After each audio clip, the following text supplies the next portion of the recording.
So, hello, everybody. Welcome to the newest episode of the podcast. And today we have an extremely special guest, Rocco Quinn. Rocco, do you mind giving a bit of a brief introduction of yourself and what your YouTube channel's name is? Yeah, of course. So my YouTube channel name is just my name. It's Rocco Quinn. And I'm 19. I've never done a podcast like this before, but I have a YouTube channel of my own. I talk about making money, masculinity, self-improvement, fitness, all that good stuff. And yeah, currently I'm working a sales job, and that's what I'm doing right now, trying to make money with that. And I used to run a fitness coaching business, which I started from scratch. I made a few thousand with that, but I didn't really enjoy it. Like I thought it was kind of weird trying to like coach people on fitness. I don't know. It didn't work out for me. So I was like, all right, I'm gonna go into sales and make some fucking money. So that's what I'm up to now. What type of person were you in high school and what event inspired you to go and make your own YouTube channel? That is a good question. Well, I'll start with the first part of the question, which is what was I like in high school?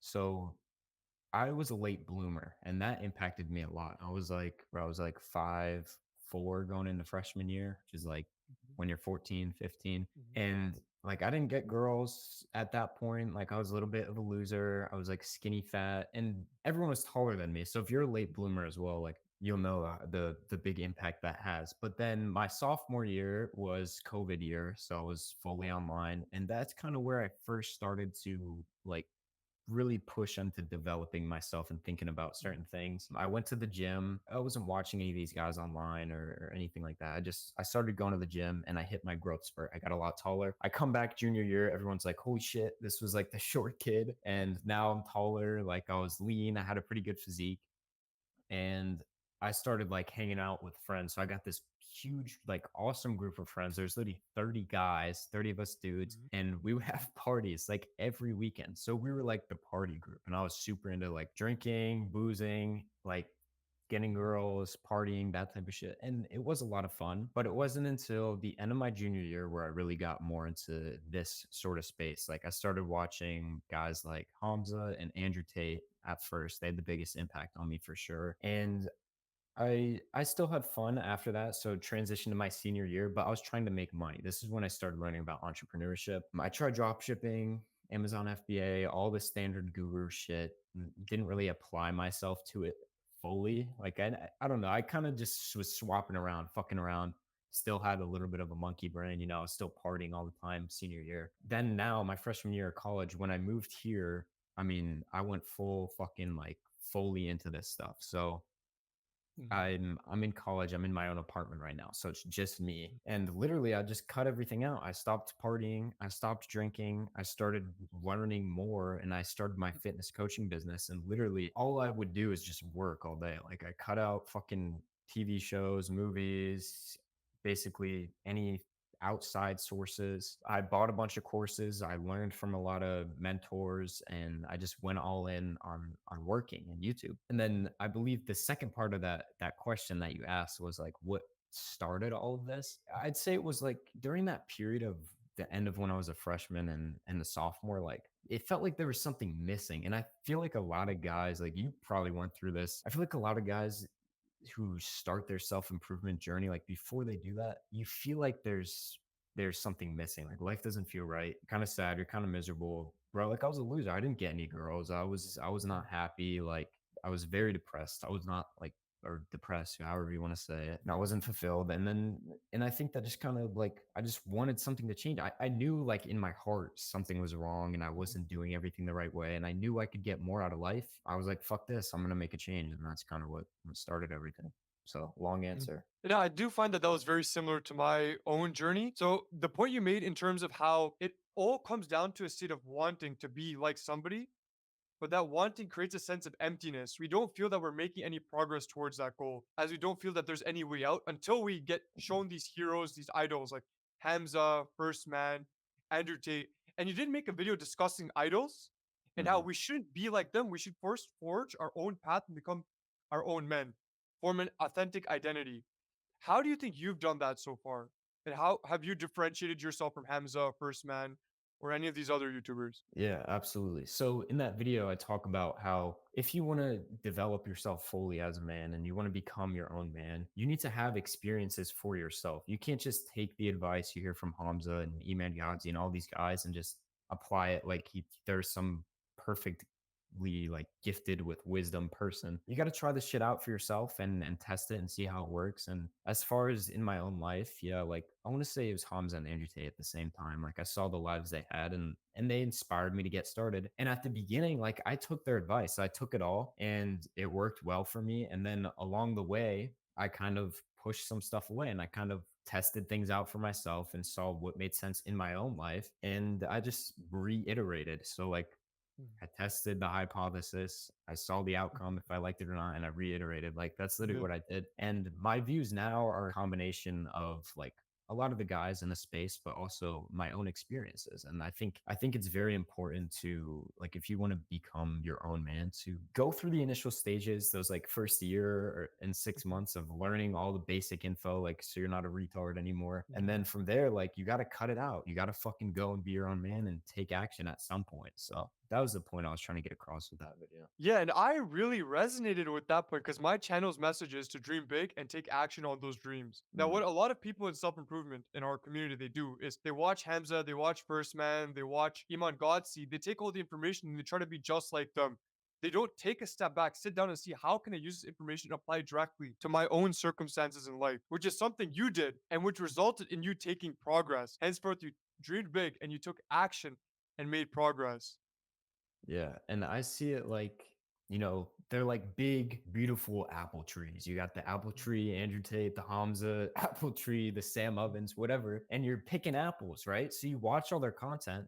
I mean, some of these apples are bad for you. Some of them are fucking big and juicy. So you pick the good ones, you eat those ones, and you're not going to agree with 100% of the things these guys say. But, do you take the beneficial information, you push out the rest? And there should become a point where you stop listening to content all the time because Yeah. that's not your life. Your life is about living, having your own experiences, dreaming big, and it's not about watching bullshit all the time. It's just not. And I want to go back to one of the things you said earlier, which was about how it all starts with a desire. Mhm. And it just makes me think of the book Think and Grow Rich, which I just made a Mhm. video about. Have you read that book before? Yeah, I read it twice. It was such a good book. Yeah, that's such a good book. And in there he talks about how like everything starts as a desire. Mhm. And it's so true because I've seen my mentor Zane, who's helped me out a lot. He's not like a famous guy, but I've seen it in him and I've seen it in guys like Tate and Hamza, where it looks like there's something that differentiates you and them. It looks like they have like something else in them. You know what I mean? Like they have that fucking fire. Mhm. And that is desire. And I used to think that's just something you have. You either have it or you don't. But Mhm. I came to the realization after reading that book that this is something you have to work to instill into yourself like anything else. I did that in my own life and I practiced it. I mean, I thought about why do I want this stuff? Like why do I really want it? What's important to me? And I literally like instilled the desire within me. It's not something that just comes like you instill it within yourself and that gives you a huge advantage. Have you seen that in your own life? Yeah, I do find that the best way to understand our own desires is through self reflection. And the only way we can do self reflection is to adopting traits like journaling. Now, these things in self improvement everybody preaches about in terms of journaling, in terms of no fap. These are foundational habits we need to become successful. They don't necessarily make us successful. Where we discuss how it will help us find our core desire. Mm, But after we find our core desire, it's up to us to figure out what to do next in order to achieve that desire. Us knowing about the desire is not going to do anything. It's not until we have a plan and we know our next 5 steps towards achieving that we're going to take progress. And that's something you've discussed about in your videos where one thing is you want to take a step back and rationally think the process through in order to get those 5 steps. How do you yeah. begin to develop that rational mindset in order to take that desire and turn it into your next 5 steps? Yeah, I mean, that's a good question. I think, for myself, I've always been a very logical and rational person in general. And I know a lot of people do this with journaling, but I've never been a journaler in my own right. But like as far as practically the way to go about it is you just fucking sit there and critically think. Like nobody does this. People watch you're way better off sitting there, actually thinking about how to get the thing that you want than watching some fucking YouTube video about how to get it. And Mhm. people need to critically think more. And I think that's a competitive advantage in, this marketplace of life in general, because nobody else is doing it. So if you can sit there and critically think through each problem, you start with the main thing. Okay, what is your goal? Let's say it's to make, I want to make 10K a month. Then you break it down. Okay, how do I want to make 10K a month? Like, will I do anything to get there, or do I want to do it with the YouTube channel, for example? And then it's like, how quickly do I need to do it? Okay, how can I do it this quickly? And then you just keep going down and down and down until you get like the actionable step. And that's kind of how I process things. I just ask a bunch of questions. And doing sales, like, which is what I'm doing right now, is all about asking questions. And I was thinking about this today, and really that's all life is, and that's all Mhm. thoughts are, and that's all like deciding your entire phase, just asking yourself good questions so you can reflect and hold yourself accountable. What do you think about that? Like, have you found that in your own life at all? As they famously say, the most intelligent people are the ones that ask the best questions. It's because the question itself is what's going to get you or focus you to an answer. So anytime I've made progress, it's always me stepping back, thinking, Mhm. and questioning, what am I doing? How am I doing this? What steps am I taking? What can I learn? It's all coming down to creating the appropriate feedback loops to increase your talent density. And one perfect way to do that, especially for young men now, is sales. Sales, persuasion, negotiation are necessary skills in life. Most men ignore why because they're afraid of rejection. How do you overcome that fear of rejection? It's simply through that slow exposure. There's no other way. You simply must accept the fact that you have to put Mhm. yourself into difficult moments. Araka, what was the craziest sales experience you've ever had? Well, I agree with you 100%. And the solution is to just fucking do it anyway. Like, we're so used to being comfortable all the time. You grow through uncomfortability. I mean, but that's a good question. Like, I've had cold calls, like people being like, oh, fuck you. And like, you're a dick. And like, oh, fuck off. And like, when you're starting out, that's fucking like, you'll take that call and you'll be like, shit, I don't want to do any more of these calls. You know, that's how I processed it. But you have to take it in. You have to do it anyway. But I can't recall like a specific moment. I mean, I've gotten everything you'd imagine, like, oh, fuck off, like all this stuff, like, don't call me ever again. The trick is, like, once you have that call, just don't think about it. Pick up the phone and call the next person. Cause I've had way more people be completely polite and nice and willing to buy from me than I've ever had negative experience with guys. So Mhm. I think that's the trick there. And I do agree with what you said, that like sales is an amazing skill to learn. And for myself, I was contradicted on like what to do and what to start with. And the reason I went with sales is because I realized I liked it from selling my fitness coaching thing. It's a great way to make money. I can do it online. But most importantly, I mean, sales is a meta skill. Like, it applies to multiple things. It's not just selling some like business offer. You're selling yourself all the time. I mean, me and you sold each other to get on this podcast. You know, like, you sell yourself to get that girl, you sell yourself to get a job. Like, everything is selling. And the more you can improve that skill, the more you can improve your life 100%. So I agree 100% with what you said. In order to do so, we would need a driving force to do that. And that all comes down to the purpose we have in life. What purpose do you have behind the aesthetic essentials movement? And do you mind explaining what the aesthetic essentials movement is? To be honest with you, like, I've moved a little bit away from that. It was my focus when I was doing the fitness coaching, but it's still something like I fully believe in, and I think people should hear more about. So the point of like this aesthetic essentialism idea is you break down fitness very simply, and this is how I did it for my clients. So first you start with the goal. Like, what is your whole goal with fitness? For most people, it's just to like look as good as possible, right? Yeah. So like aesthetic, right, is another word for that. So from there, you just break it down. Like, this shit is simple. Okay, look as good as possible. What do you need? You need to be lean and you need to have muscle in these certain places. Mhm. Okay, like, you keep it that simple. You're like, how to be lean? Well, eat less food, right? Burn more calories. Okay, what's the easiest way to burn more calories? Walk. Okay, so you do that. What's the easiest way to eat less calories? Intermittent fasting. Okay, so you do that. Then you go back to this side. Like, you see what I mean? Like, you break it down so fucking simple. There's no way to mess it up. And it's the same with have muscle in the right places, right? No one cares like how big your calves are. Maybe if you're bodybuilding, but if your goal is to look like a lean fucking Zac Efron in Baywatch, or Patrick Bateman in American Psycho. Like, if you want that movie star, like how Kino Body talks about, that type of look, you train the upper chest, you train the shoulders, you train the lats, and those are the muscles you focus on. You don't need to spend 2 days a week on legs. You just don't need to. Like, using this technique, I went from lifting literally every day. So I would weight lift every single day, 7 days a week, and I switched to 3 days a week, which is what I do now. I mean, the difference I saw was like pretty insane. Like, I got way stronger in all my lifts, and I was saving a bunch of time. But just recently I switched back into doing something where I still weight lift 3 days a week. And I really truly believe that's the best way to do it. Mhm. But I think as a man, like physicality is very, very important. And I think you need to train every day.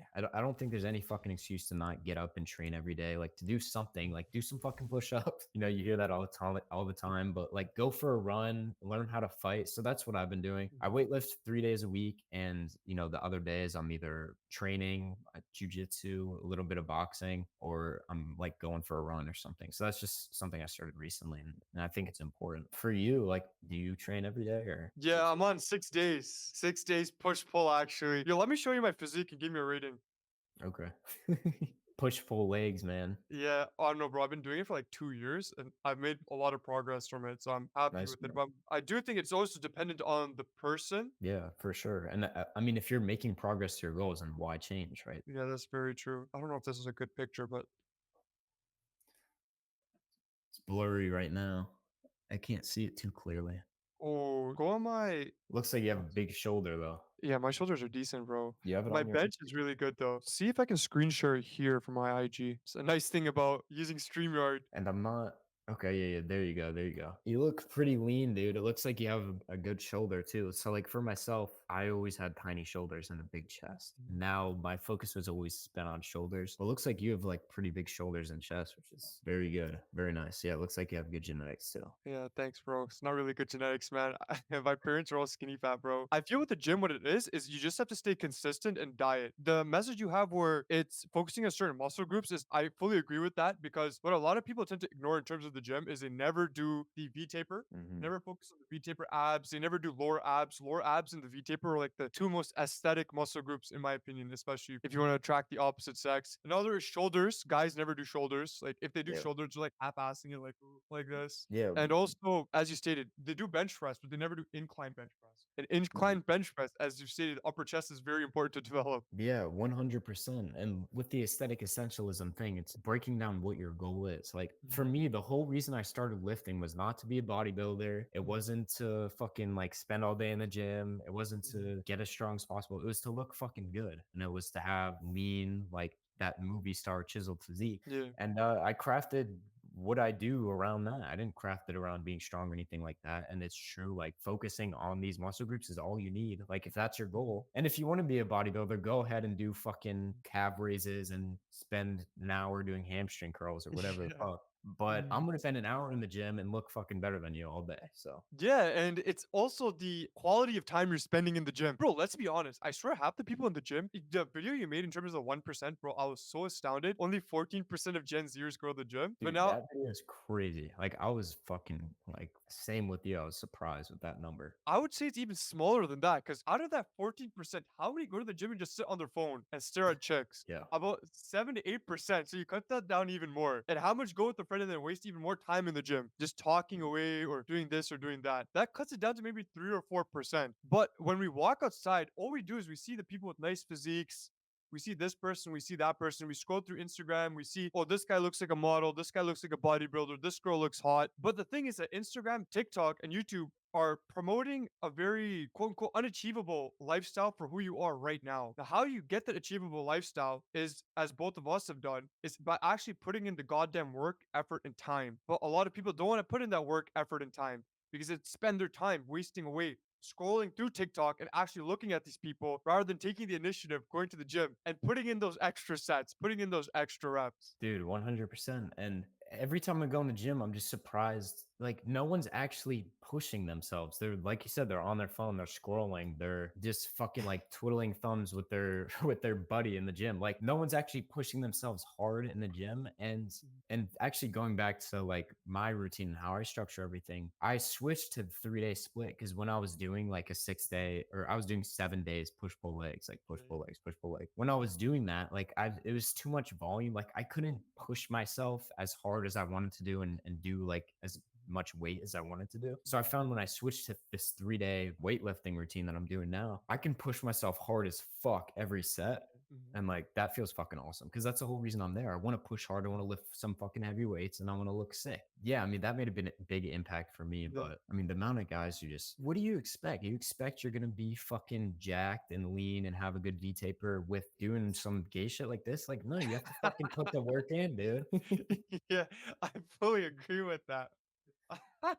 As you stated, it's pushing yourself towards working hard. So you want to achieve that optimal amount of stress. And the stress will give you that physique. And you've referred in a video where it's that physique that serves as a foundation for success as it instills that discipline into you. And it also leverages the halo effect. So the better you look, the more likely people are to take you seriously. And do you find that, as we referred earlier on in the podcast, where in your freshman year, you're short, and then after junior, you ended up gaining height? Do you believe that that exposure to that event helped you to realize how important the halo effect is? The halo effect is definitely real, and it's something where like why wouldn't you take advantage of it? Like everybody knows that if you're better looking, you're more likely to find someone else, like another partner who's better looking. You're more likely to get hired. You're more likely to be treated better. All these things are true without a fact. Like whether you like it or not, it's fucking true. And knowing that it's true, take advantage of it. Like look your best. That's a very important part of life. Like look your fucking best. Do your hair, make your beard nice, like dress nice, get in fucking good shape, learn how to speak, learn how to present yourself, learn how to like wash your armpits and all this stuff. Yeah, I mean it's a very real effect for sure. And I've seen it in my own life, 100%. Let's go into talking a bit about Hamza and First Man. So I'm gonna go into a bit of my journey and how I started watching First Man. So I remember during the pandemic, it was some of the lowest moments in my life because obviously we couldn't do anything. I'm in Canada. Justin Trudeau, he's a little bit of a everything was Mhm. locked down. I couldn't really leave the house. And the only outlets I had was YouTube, was watching First Man, was watching Hamza. And their message of self-improvement, to a sense, kept me sane. Now, the one thing I remember watching for First Man that stuck out to me the most was when he started referring to 19 to 35 is a man's preseason. You're spending your early 20s, your late 20s, you're spending your 20s, sorry, preparing for your 30s and onwards. How do you think you've started to prepare for your 30s now? I mean, there's a lot of things I'm doing. Like I'm starting the YouTube channel, I'm doing the sales and that type of stuff. But the reason why like I like First Man so much is because I don't agree with everything he says, but he has long-term thinking. Like he brought long-term thinking into a space where everything is instant. And I don't think it's just about like living your whole 20s to preparing for your 30s. I actually don't necessarily believe that, but I do believe in long-term planning and long-term thinking. And I was actually just making a video about this earlier, but everybody wants success. Everybody wants money. Everybody wants a Lambo or Porsche or Ferrari or whatever. Everybody wants a fuckload of money. Everybody wants the sexy girl, right? It's fucking competition. Everybody wants that shit. And guess what? It's hard to get. If it was easy, everybody would have it. So it's Mhm, hard. It's not complicated. It's very simple to get it. You put the work in. But the point I'm trying to make is that this stuff is not going to come in 9 months. It's not going to come in a year. It's not going to come in a year and a half or 2 years. And a lot of people expect that on the internet because when you're in the position, like I've been through this myself, where you're sitting there doing fucking nothing, working hard day in, day out. I'm sure you know, day in, day out, day in, day out, day in, day out, and you see no results. You're expecting to make 10K a month like you were promised online. But guess mhm, what? The world doesn't fucking work like that. And it takes time and you have to think long term. And that's what I love about First Man. He preaches that. He talks about thinking long term. I don't think like you should live your 20s preparing for your 30s. I mean, that's true to an extent. Like it depends which way you look at it. But I mean, life is not guaranteed, right? You can die any moment. So that's important to hold into your heart as well. Like death is right fucking over your head at all times. So you might as well like if you can hold that in your mind at all times, you're gonna be a different level of man and you're gonna mhm, look at life differently. And I think it's important to also enjoy now. Enjoy mhm, now and I mean prepare. But like as far as myself, I'll tell you a little bit about my plans. So I love YouTube. I love watching YouTube. I think it's fucking awesome, and I want to continue to spread this message. Like me and you've been both been talking about on this podcast. I want to spread this message, and I want to share my story, and I want to help other guys along the way. And I mean, I'd love to do YouTube full time, and ultimately that is the goal. Like, and I'll mhm. sell some sort of product. Like I'll say that right now. I have no shame in saying that. I'll sell something at some Mhm, point with YouTube. And I really love it because you can sell anything, dude. I can sell merch, I can sell like a product, I can sell coaching, I can sell whatever I want, and people will buy it. Like once you get to a certain size and people respect your word. And so that's kind of my plan with YouTube is grow that and eventually sell something long term. And short term, it's sales because I'm making money, right? Which is like I need money right now. It mhm, solves that problem. It's remote, mhm, so I can still focus on YouTube and stuff like that. And I'm learning the skill of sales, which is going to benefit me for the rest of my mhm, life. I mean, it's going to benefit me for the rest of my life, 1000%. mhm. That's going to help me like through my 30s of having a big platform and having the ability to sell. That's a lot of leverage. You can do a lot with that. So that's kind of my plan as of right now. I've been thinking in terms of YouTube, I want to start like, the War Room? Mhm. I want to start something similar to that, but more focused on self-improvement. Yeah. Would you sell it as like a private community? Like, do you know what Hamza sells his thing? You know how Andrew Tate sells it, where a bunch of guys they meet up in person, then they do events Mm. together. They have something similar to a Discord chat where they can talk to each other, or essentially starting a brotherhood online. Yeah, I think that's awesome, dude. I think that's fucking sick. And it's something I looked into myself. And the reason for it is because we don't come across guys who think in the way that me and you do, like on a day-to-day basis. Like I haven't met a single person in real life, like maybe like one or two guys who like think the Yeah. same way. That's part of the reason why I want to grow my audience as well. Like I Mhm. want to have a real brotherhood and I want to know, like, I want to be around people who have the same values as me. And Yeah. selling like some sort of community or a network like that is definitely a good way to take advantage of it. And there's another guy on YouTube named Jack Hopkins who does something very similar to what you're talking about. Jack Hopkins. I think it wasn't he Hamza's friend? Yeah. Yeah, he was. You should, CEO of Testosterone. yeah, yeah, that guy. Oh, I love that guy. I love his videos too. His Instagram video was phenomenal. It changed my perspective on it, where you want to use Instagram as your personal brand, but in Mm, order to do it, you want to keep your profile public. After that, everybody keeps it private, and nobody wants to work with somebody who has a private profile because you don't really see what they're actually doing, what they're actually made of. Because, for example, I lost your YouTube channel, then I went through your Instagram profile, and then I shot you a message. And you yeah. most likely did the same thing with me. And if I had my profile on private, then you'd be like, why the fuck would I want to work with this guy? I'm not going to Yeah. be able to better understand him unless I actually see how his photos are. I think like growing multiple platforms at once is sweet. And you need to grow a platform that has an inbox, which is like Yeah. either Instagram or Twitter or yeah, basically Instagram or Twitter. And then you have like your main one you go deep into. And I think a lot of successful people do that. So for me, it's YouTube. Like I make a bunch of YouTube videos. That's what I care about. I don't really care about making Instagram reels and maybe something I'll do in the future. But I want to grow the YouTube and then grow my following on Instagram and people can message me and I can message other people. And yeah, I mean, I think that's a good strategy. Curious, like, what made you want to start the podcast? I'll go into a bit of a story here. So Okay. about 2 years ago, I was sitting in a hookah lounge with my friend, and we were having a deep conversation. And out of nowhere, I had the thought, why don't we start a podcast together? Mm, So we spent 2 months planning out to start a podcast together. We actually got 2 or 3 videos recorded, and out of nowhere, this guy disappears. dang. He stopped responding to you? Not necessarily stopped responding, he just up and left. He went to go do something else, and I'm like, "Okay, F, what do I do Mm, now?" So I started working with other people, and so yeah. I had another YouTube channel before this, so I spent that time actually using that channel to learn how to edit, learn how to do the basics for podcasting. Then I started my own channel to build my own personal brand, because the best thing we can sell in this attention-driven economy is our own personal brand. And Mhm, one thing that I really enjoy doing is I enjoy talking to new people, having genuine conversations about self-improvement, about self-discovery, psychology, religion, business, entrepreneurship. So I thought it would be the perfect medium to do so. And not only that, it's helped me to network with you, Rocco, with other YouTubers as well. I would have never had the opportunity to meet you if I didn't start the mhm, podcast to get people onto it. That's why I do find that starting the podcast has been very beneficial for me, not only for my personal brand, but for my private life as well. Because as you stated, you brought up the point in a video where David Dida talked about in the way of the superior man. Everything you do should be aligning with your goals. So I'm trying to frame everything in my life to align with my goals. So my long-term goal is psychiatry. Therefore, okay. I sort of frame these as a bit of a therapy session for both of the people on the podcast episode. That's why you see me diving into a bit more deeper questions. Yeah, And yeah. that helped me to develop the skills of not only asking the right questions, is showing empathy, a little bit of influence, persuasion. It's also helped me to learn how to present, how to speak online. What are the deadliest skills people can learn online? Andrew Tate talks about this a lot. Is speaking, is being a charismatic speaker, is a mastery of the English language. And the only way you can do that is, as he stated, to actually go back and see what you're doing. So usually after about 5 podcasts, I go back and look, okay, what could I have done better? Where was I using filler words? How can I remove this? what's a better question I could have asked to ensure that the guests felt more comfortable? Dude, I agree 1000%. And it's like how I said sales is a meta skill. You want to talk about meta skills, bro? Speaking is the fucking biggest one there is. If you can Yeah. speak well, you can escape prison. Like you can escape, like speak well, you can do fucking anything basically. And if you can speak well, you can be like Andrew Tate and make videos on TikTok and become a billionaire from it. So I'm with you 100%. Speaking is a fucking great skill to have. And I think that's awesome that you want to like get into psychiatry, and this will definitely, I mean, I don't see why this wouldn't prepare you for that. And yeah, man, I'm glad I could be here on the podcast, especially at the start. Thanks for having me on, man.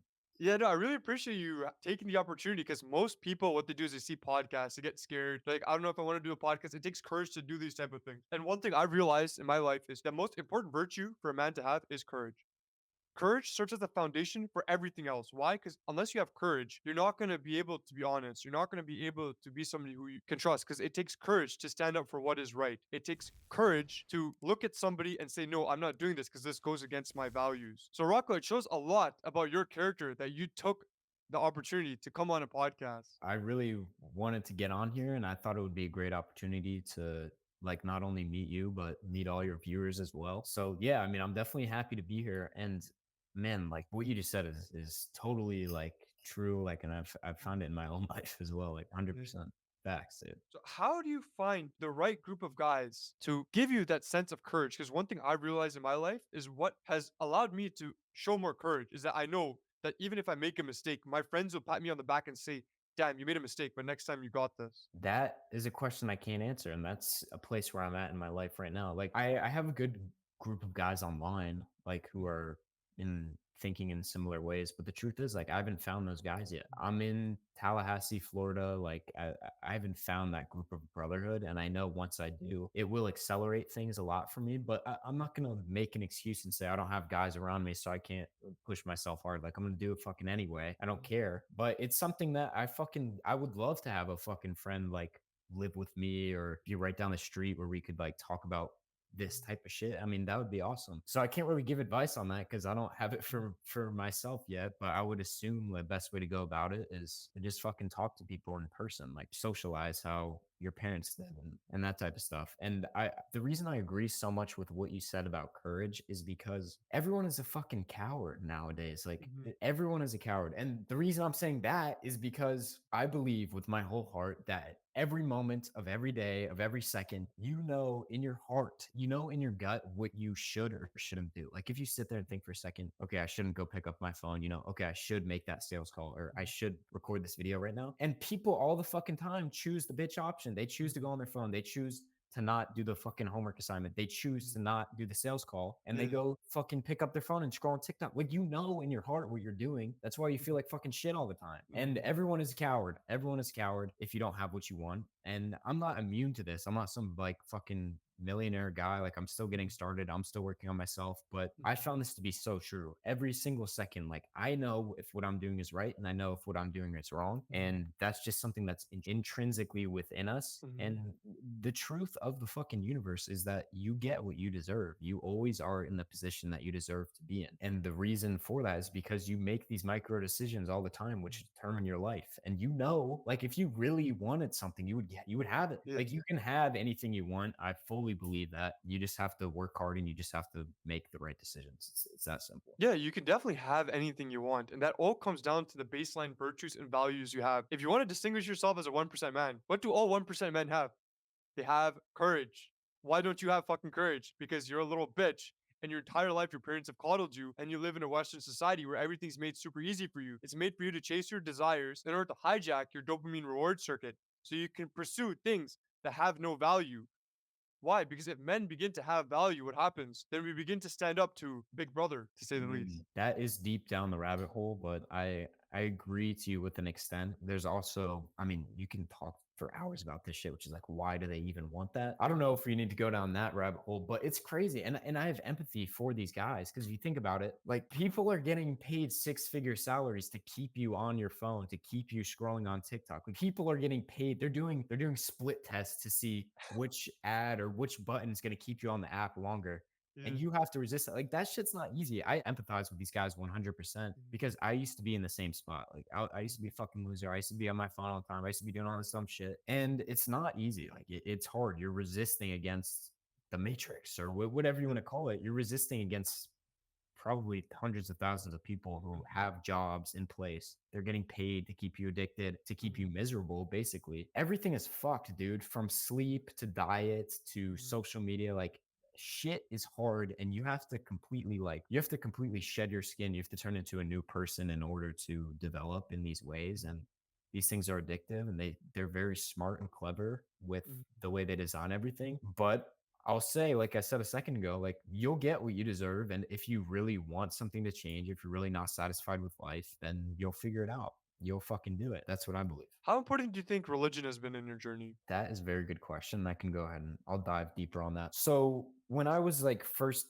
born and raised, I was born and raised a Catholic Mhm. and I went to Sunday school. I like made my communion, which are like these Mhm. religious ceremonies and that type of stuff. I was never an atheist. Like, I never didn't believe in God, but it was just kind of something where I was like, okay, God's real. Like, I didn't praise him or think about it that often. It didn't really dictate my decisions up until I got with the woman who I'm with today, and she was Mhm. religious, and that kind of made me question it in my own life. And she made Mhm. me reflect just based off how I saw she carried herself and the things she believed.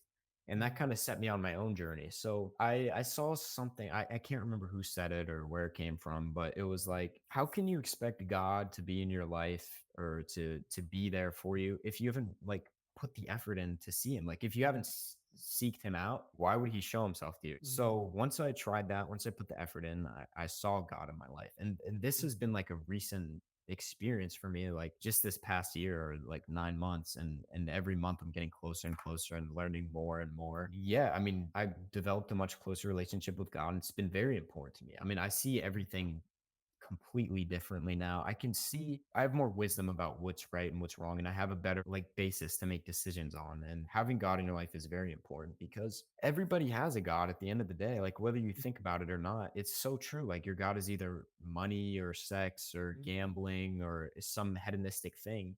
You can have Mhm. that as your God, or you can have God as your God who loves Mhm. you and who gives you purpose. Well, Mhm. which way would you rather live? Let's say God isn't even real. Mhm. Which way would you rather live? Would you rather live like fully believing some you have a father taking care of you who loves you, who gives you purpose, or Mhm. that you have no purpose, that you're just meant here to have fun and like fuck sixes in the club? Like, come on, like just from a pure logical perspective, I mean, it's clear Mhm. what decision you should make. Mhm. And when you choose God and when you commit to seeking him out, be patient, wait a couple weeks, and you'll see. You'll see. I mean, just try it.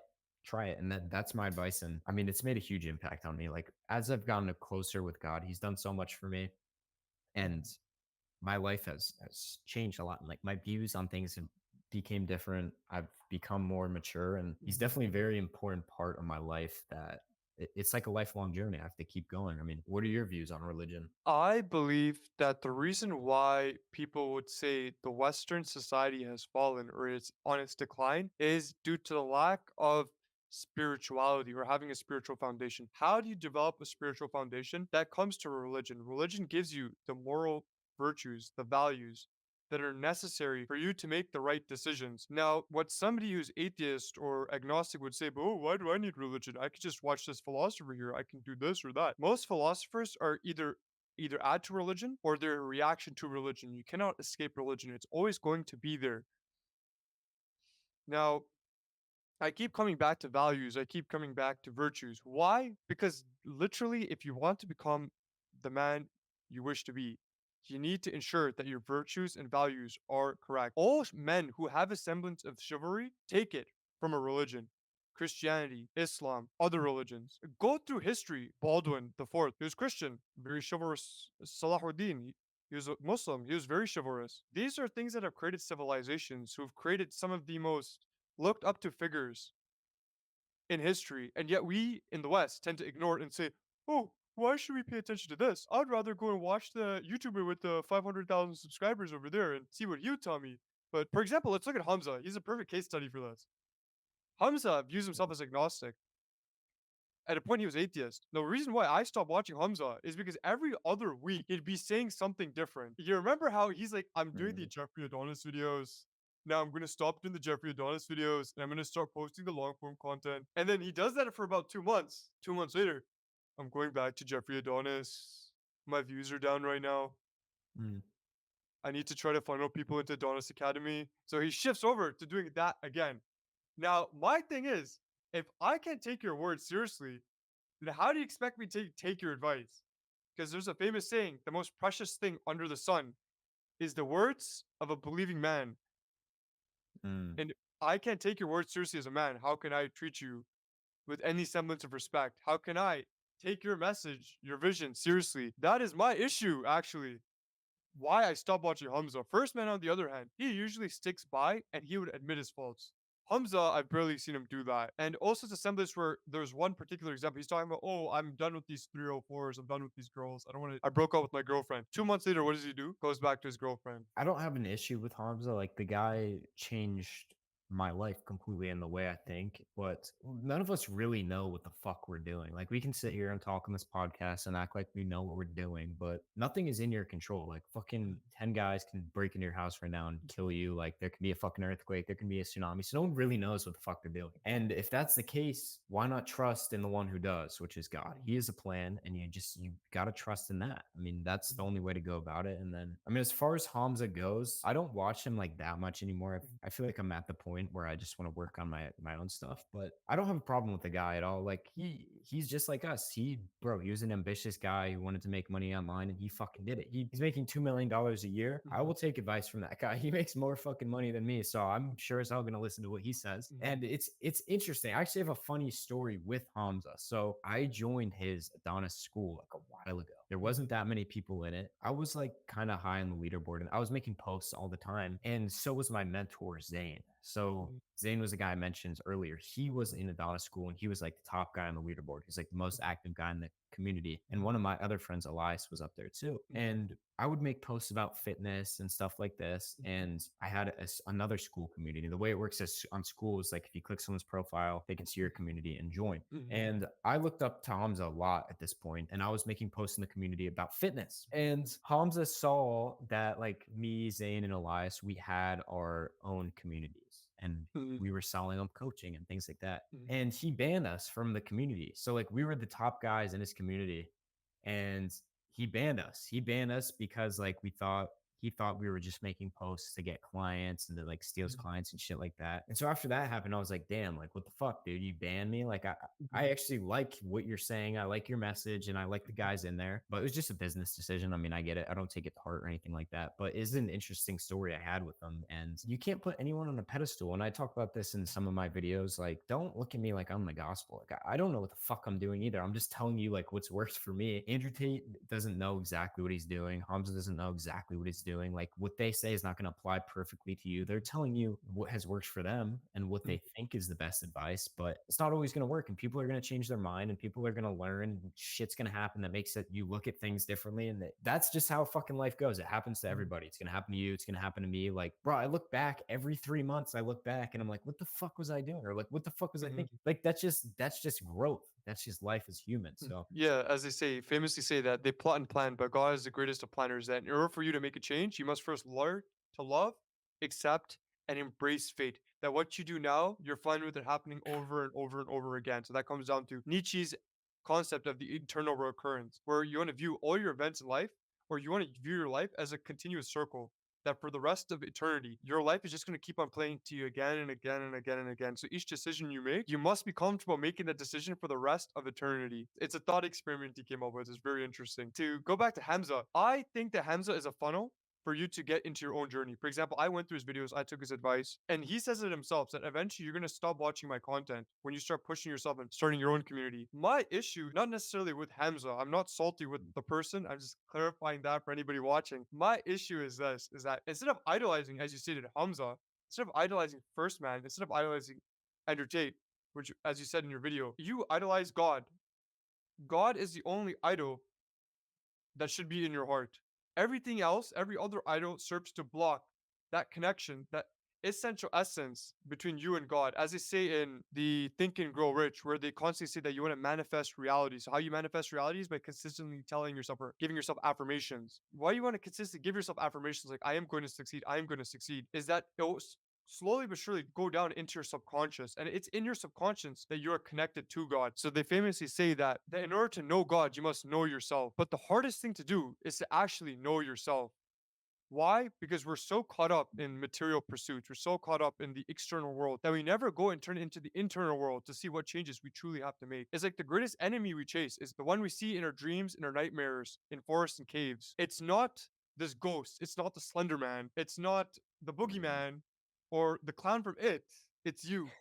Yeah, it is. And especially nowadays, it's so true. Like, there's so many distractions. I mean, there's so many distractions. Like, this is something I went through like the past 6 months. So now I don't even watch that much content. I talk about that in some of my videos, but I don't Mm, watch that much content anymore mm, because it's also a distraction. Like, you mm, think you're being productive, but they're just saying the same shit over and over again. Like, you get to a point where you just have to fucking work and you have to wait for a certain period of time for that to compound. And I mean, yeah, there's so many distractions. Like you look at TikTok, you look at Snapchat, Instagram. Like people have this shit on the daily. Like they wake up, fucking go on Pornhub, jerk off, then they're on TikTok for an hour, then mm, they're eating some like terrible fucking Reese's Puffs, mm. terrible Yeah. cereal, and then they go play video games for an hour, and then they go to Mhm, school. And like, you're distracted. You have no time. You're not even critically thinking. You're not using your brain. That's all you have is your thoughts. Like use your brain. And it's crazy because I feel like before I got on my like self-improvement journey, whatever you want to call it, I feel like I wasn't even fucking conscious, dude. I felt like I was like in one of yeah. those NPCs. Like I didn't critically think a second in my fucking life. I was just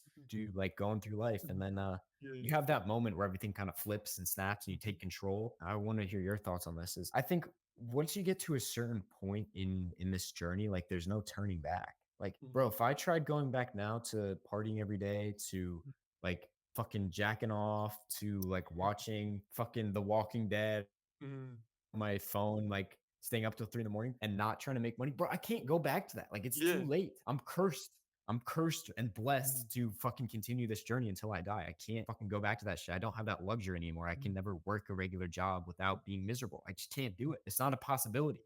Like, mhm. there's no turning back. Yeah, and that's because now we've put that as our identity. Our identity is now self-improvement, is now to consistently better ourselves. And anything that goes against our identity, it creates a sense of dissonance. And that dissonance makes us feel uncomfortable. And because we will feel uncomfortable, we want to return to a state of homeostasis. So then we begin to go like, okay, I accidentally sat down and I watched like 20, 30 minutes of One Piece. Let me go out and go to the gym and do 10 push-ups to make myself feel better. Or I accidentally slipped up and I scrolled through Instagram a little bit. Okay, now let's put down the phone and do something to return to that baseline state I should be feeling, which is me consistently making goddamn progress. And the point you made where you said people, I felt at a point I was an NPC that I never thought. I was Mhm. at that point too. And I'm going to dive a little bit deeper into that. So before I do that, there's a quote I remembered. So the quote is people will do anything they possibly can to not actually use their brain to think. Mm. Avoid Yeah. putting in effort. The biggest problem I see today is people escape putting in effort. They'll do anything they possibly can to take the easy way out. But to a point, you need to realize you must go through the hardship, go through that suffering, go through that pain. Because if you want to become a man, you must put onto yourself great demands. Okay, so I'm gonna go into the story. So very similar to you, I had a point where I thought I was an NPC. Like I didn't even know I was alive until I think I was 15. And Mm. about 15, I visited my mom in mental asylum because she has schizophrenia. And so this time the condition got really bad. And I remember I went to see her. That image I have of her in my head has just been haunting me. And when I looked at her then, that's when like I woke up and I'm like, oh damn, what have I been doing with my life? I need to try to figure a way to fix this. But before I got to self-improvement, what was I doing? Drugs, alcohol, anything but religion, chasing hedonistic desires. I think we all have to go through that phase to understand that that is not the pathway. That's not the way we should be going. And it wasn't until about the pandemic where I sat down and I reflected on my life, on what I was doing, and I decided that I have to stop doing all of these things. Cause what is it doing to me? It's essentially turning me into the person I don't want to be. It's like this Nietzsche quote where they say, one sec, I'll pull up the quote because I don't want to mess this up. I don't know, problem. Whoever fights monsters should see to it that in the process he does not become a monster. And if you gaze long enough into an abyss, the abyss will gaze back into you. So I stared at the abyss and I looked at myself. I'm like, okay, I've been fighting these demons, these monsters my entire life. Now I'm becoming that monster that I don't want to become. Now I looked at myself, I reflected, and I sat down. Is this who I want to be? So it comes down to what we were talking about before, being self critical, self Yeah. analyzing yourself. Because And not a lot of people do that. Like it takes you've the first thing is just being aware. It's being aware of your current circumstances and then what you want. And that's step one. yeah, and it comes down to a lot of our lives are governed by our unconscious, where there's the iceberg theory of consciousness. As an iceberg, the what's on top is our consciousness, and down below is our unconscious. So most of our issues stem from our unconscious that we don't truly know. So the baseline behavior we feel every day is what leaks out of the subconscious. And at certain events will trigger you Yeah. going deeper into that abyss to Yeah. see the which creates a visceral reaction. For example, somebody who portrays themselves as calm, but let's say a moment of difficulty comes and then they just snap. That's because they're repressing some sort of issue that's in their subconscious, in their unconscious. Now, the only way to Mm. bring that out, it always goes back reflection, but it's also experience. Go out and experience things. You're not going to know your limits until you actually go and see where those limits are. Yeah.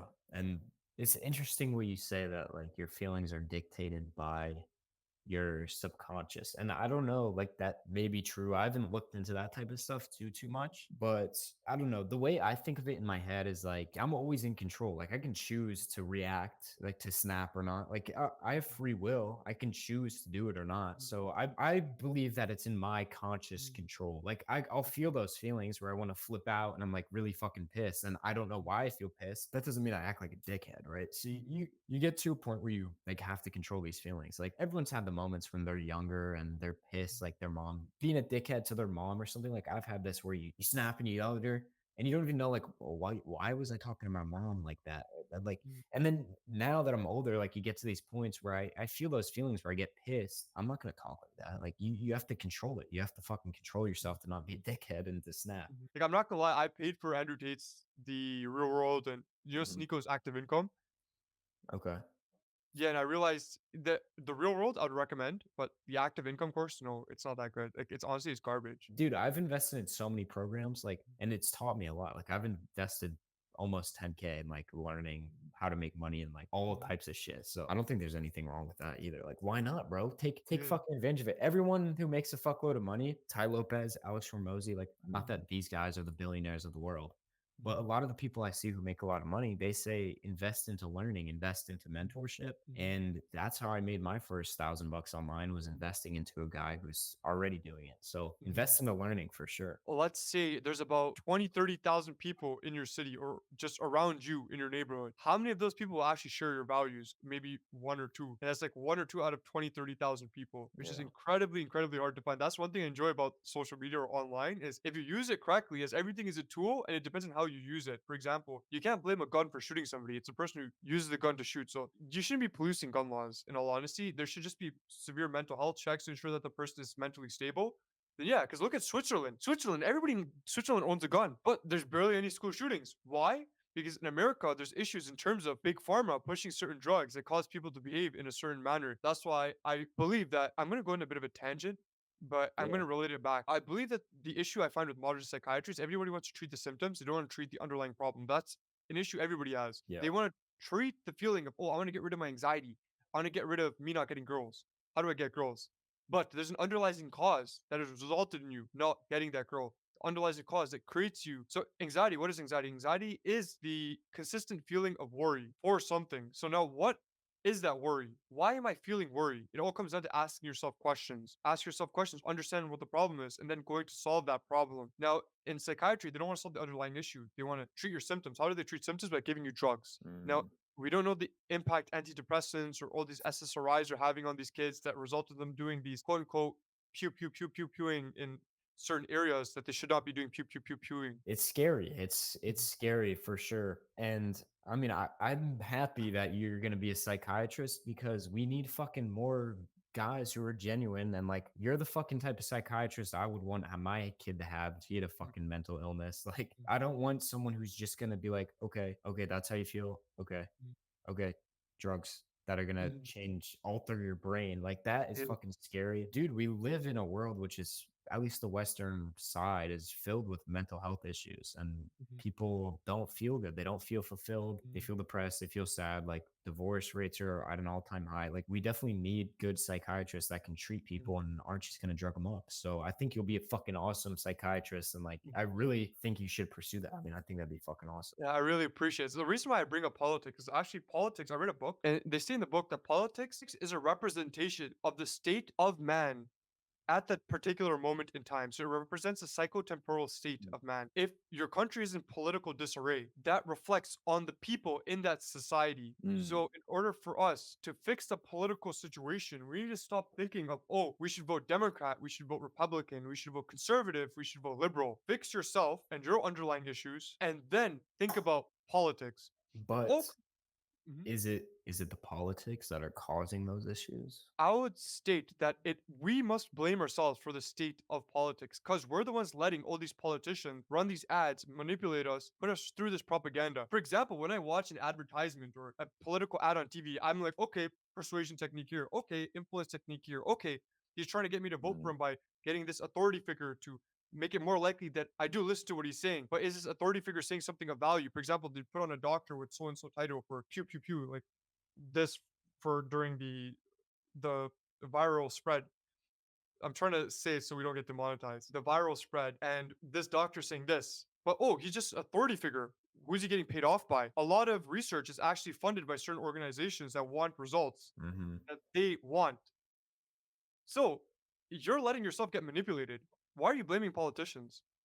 Read books like Split Second Persuasion. Read books like Influenced by Robert Cialdini. Read books like Propaganda and understand what they're doing to find somebody genuine to vote for or become that genuine candidate yourself. I'm tired of people blaming politics or politicians for their issues. Stop blaming politicians for increasing your gas price. Mm, It's your fault. Why? Because you're the one who voted for this politician, or you're the one who said my vote doesn't count, so why should I vote for this person? Or it's okay, I voted for this person, but maybe if I helped and I reached out to my friend and had a genuine conversation and helped him fix his problems, maybe his vote would have changed. Because it all comes down to mm. politics represents your psychotemporal state when you're doing the vote, or the psychotemporal state of the society. Because if you want to change a society, you can't change society without changing the people in that society. Yeah. Yeah, I That's my agree. opinion on that. I agree. But it's also the same, like what I was kind of trying to say earlier is like, if you go deeper down the rabbit hole, it's like, Mhm, is it even fair? Like, as this, what's going on behind the scenes? Like, we don't really know. But I agree that like the politics are a reflection of the nation. I mean, mhm, 100%. And we're divided and there's a lot of craziness going on. But as you were saying, like, it all comes down to self accountability. It comes down to the individual. Like, the moment you start blaming other things, that's the moment you give them the power to control your life. You have to put the full blame on yourself and take full responsibility of everything. That way you can make an impact on it. So if you're saying, like, oh, the gas prices are so high, I can't afford them. mhm, Well, now you're blaming the gas prices. You can't do anything about that. But instead, if you're like, fuck, I'm fucking broke. I can't mhm, worry about paying 20 more cents per gallon. I'm broke. Bro, go make some fucking money. Like, figure shit out. Control the mhm, things you can control and mhm, take some responsibility for your fucking mhm. life. Yeah, and it comes down to you want to shift from an external locus of control to an internal locus of control, which is something you've stated a lot on your YouTube channel, and I fully agree with. Why are you blaming your external circumstances? It's time for you to shut the fuck up, accept what's going on, embrace it, and use it to make a change. And obviously, we can talk about this as much as we want, but the viewer is not going to do anything about it until they actually click off the video and take their first steps. As you know, at the podcast, it's an hour 12 minutes right now. Why aren't you listening to us in the gym? Or why aren't you listening to us on a drive to work or something? Like you want to use YouTube to benefit your life, not have it take away from you. And as you stated, like as soon as I started on YouTube, I stopped watching other YouTubers. The only time I go on YouTube now is to actually do research on guests or to collect information that I need for videos itself. I'm not going on YouTube now to watch Hamza or First Man or any of these other YouTubers. Maybe I'll click on it once or twice, get an entertaining motivational video going on while I'm going to the gym. But other than that, once you start on the journey, you no longer have the necessity to watch because now you know it's just a matter of applying. But you, I'm not talking about you, Rocco. I'm talking about the person watching the video, are a bitch, and you don't want to actually do anything about it. So I think it's time you actually did something about it. Yeah, 100%. And my piece of advice is just what I said earlier. You know what you must do in your heart. Everyone has this intrinsic feeling. You know what you must do and just go fucking do it. Mm, Simple. Start. Andrew Kirby has this saying which I fucking love. mm, It's start then learn. Don't mm. learn and then start because that's what everyone fucking does. They learn, learn, learn. How do I make a logo? How do I feel better? Blah, blah, blah.